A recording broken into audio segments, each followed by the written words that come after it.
Thanks for tuning into our podcast. We love having you here, and it's our mission to bring you all the latest and greatest tips, skills, and know-how to make you the best that you can be. We know that you have it in you, and we're going to show you how. Now, let's get started.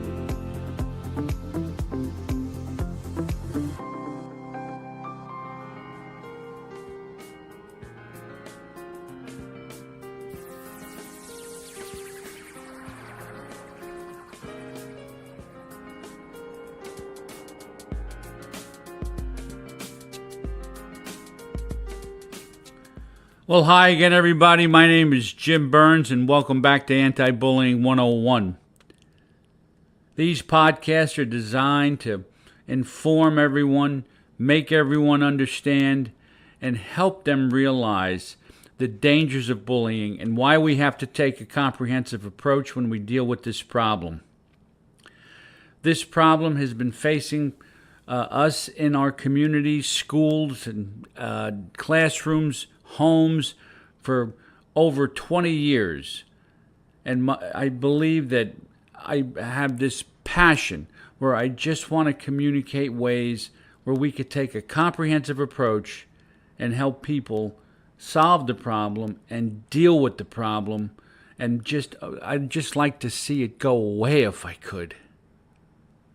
Today we're going to find out the many forms of bullying and why society's morality just can't seem to keep up with technology.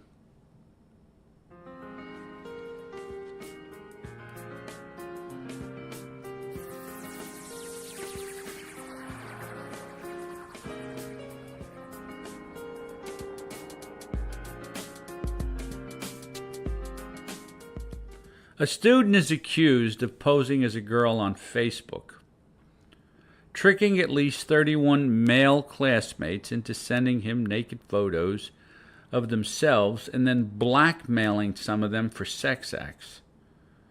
Anthony Stankel, 18, of New Berlin, which is somewhere around Milwaukee, was charged with 5 counts of child enticement, 2 counts of second-degree sexual assault of a child, 2 counts of third-degree sexual assault, possession of child pornography, repeated sexual assault of the same child, and then just to top it all off, making a bomb threat. A survey of 1,200 teenagers, they were between the ages of 13 and 19, and young adults 20 to 26, conducted by the National Campaign to Prevent Teen and Unplanned Pregnancy and Cosmo Girl, has revealed that 1 out of 5, 20% of teens overall, have posted nude photos or videos of themselves on the internet, and that number goes up to a third when young adults are included. While 71% of teen girls and 67% of teen boys who have sent these photos, they've sent them to a boy. They say they sent them to a boyfriend or a girlfriend. 15% overall sent nude photos to people that they only knew online. For women, the percentage stays the same when they turn into young adults, although the percentage of young adult men goes up to 23%. Now, this is just another example of what society developed for good, deviant minds use for criminal and immoral purposes. What's the problem? Is it too difficult for individuals to enjoy the tools of convenience without trying to figure out how they can use it to satisfy their own immoral appetites? I believe that speed and the lack of impulse control plays a big part in why these acts occur on a regular basis today.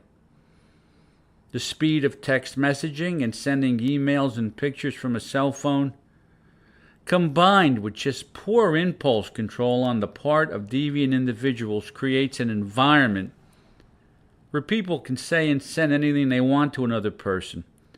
Things that they wouldn't say in person, like, do you want to have sex? Or do in person, like getting naked. Hey, I'm 64 years old, and 50 years ago, if anyone of my friends wanted to take and send nude pictures of ourselves or anyone else, by the way, we never did it, we'd have to live with the embarrassment of having these pictures developed by a photographer. In order for a picture to be taken, it needed two things: a subject, and a photographer. No teenage girls were going to take their clothes off for some sex-crazed boy and let him take their picture. Any pictures that were taken of anyone, and I mean clothed, usually required a 5-day period for development. Everyone had time to think. It just wasn't as easy as hitting the send key. Once the send key is hit, everyone has a record of what was sent. A record that will last a lifetime and probably create a lifetime of misery. Society's stagnant morality just can't seem to keep up with the rapidly moving technology. We haven't figured out how to use our new toys and are always looking for ways to use these things to self-destruct or to ruin the reputation of another person. When I was a kid, I was told never write a letter and never throw a letter away. I understand this now better than ever. At least 40 years ago, if I wrote a letter, I could decide if I wanted to mail it off. And if it was written in anger, I could think about it and allow my impulses to calm down. If somebody sent me a letter that was less than friendly, I had a permanent record of the person's thoughts of me. You know, it really is very difficult to wrap our head around when you think about it. Today, people just don't think. They get a thought, no matter where they are, and immediately begin to send a text message to someone and begin to berate another person without even giving it a second thought. It's just as easy as hitting the send key. Now, I wrote an article a while back about how this type of selfish and uncontrollable behavior affected an evening that I was spending with my daughter, Sarah. It's living proof how texting, if not used correctly, can ruin a day, can ruin an evening, can ruin a life. Now, I thank God that things worked out. But remember, it all started with an impulsive text message. I left in a little advice for those of you who have children who could be impacted by just unbelievable, the insensitivity of other people. Now, my Sarah and I were in the car. We were getting ready to go out to dinner. And you know, as any dad, I hated to see my daughter upset.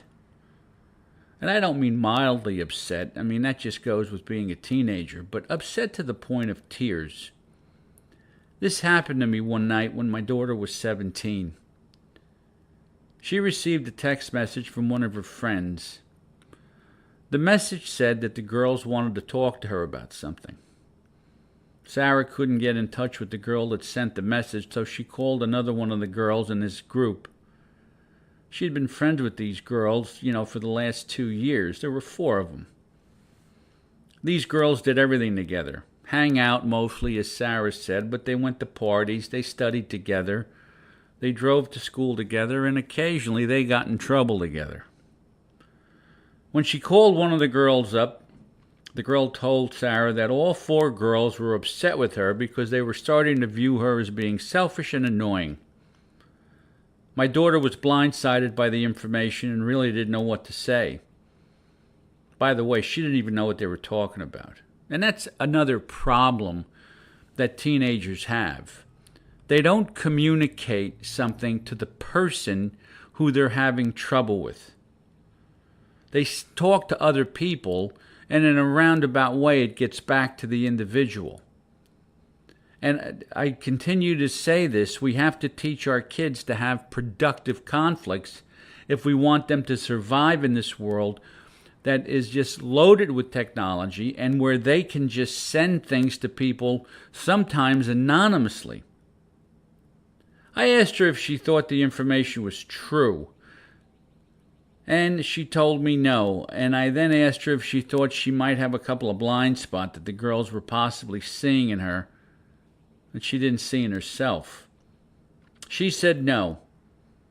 And I must say she did a pretty good job of convincing me and backing up what she told me. The question is this: how does a dad offer a teenage daughter advice in situations like this?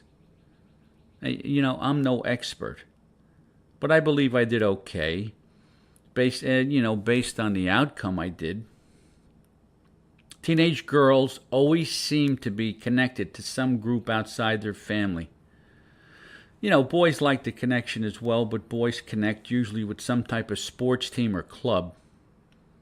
Girls like to be connected to each other. The longer this connection lasts, the greater the chance that their weaknesses will be exposed, and for sure they'll start engaging in rumors and gossiping about one another. Girls also tend to become more jealous in these relationships if a boy becomes involved. Once one of the girls has an opinion about someone in their group, they'll bend over backward to try and convince the other members of the group that it's true. They'll even search for the evidence to prove their point. This behavior becomes crushing and emotionally painful to the girl who's being ganged up on, as was the case with my daughter. What can you do when your daughter confides in you enough to tell you what's going on? Well, first, listen. And I mean listen. You have to be an empathic listener and begin to feel their pain. If not, the information's going to go in one ear and out the other, or you're really not going to understand what she's talking about. Get all the facts and try to stay as objective as you can. And don't react or condemn your daughter. Don't say to her, you better change your ways. If you're condemning her, it's a good chance that that's the reason why she's looking for connections outside the family. The next thing is to love her to death with your actions and words. My comment to my daughter was something like, I really like who you are. I like everything about you. I like how you talk, how you act, and help her understand that you're her biggest fan. Let her know that she doesn't have to apologize for something that she truly believes she's not guilty of. I mean, are these the girls the only one with an opinion? And of course, if she feels as if she's done something to offend someone, apologize and move on. Let her know that long-term relationships give everyone an opportunity to show their true colors. These relationships may be nice at first, but the longer that a person is in them, the greater the chance that the true character of someone will come out. It's when a person has to decide if they want to stay friends with someone who's not a very loyal friend.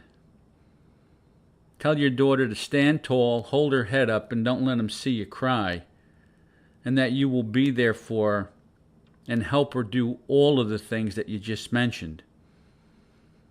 Adolescent relationships are a growth process, and the problems just seem to compound themselves with social media, with text messaging, and with the ability to send people things that you wouldn't normally do in person. There's pain that comes from being hurt by a so-called friend. Guess what? By the time your daughter's 25 years old, she'll have the savvy to manage these types of problems on her own, and she'll grow more emotionally mature when it comes down to relationships. All friendships are not intimate, and by that I mean relationships that involves a person's heart, mind, and soul. The relationships that your daughter has with someone in high school might be viewed by her as intimate. Relationships have a continuum that go from acquaintance, friend, close friend, and then intimate friend. An intimate friend is usually someone that is a lifelong friend. Our children need to know this continuum and explore who they choose as friends for a lifetime. And I must say that my daughter is 28 years old right now, and she has done that. After she had gone through certain events in her life, she understood how to prune and weed out those that she didn't believe were going to be loyal friends. And all the friends that she had in high school, I believe she sticks close to one or two of them, and that's it. They need the time to figure that out.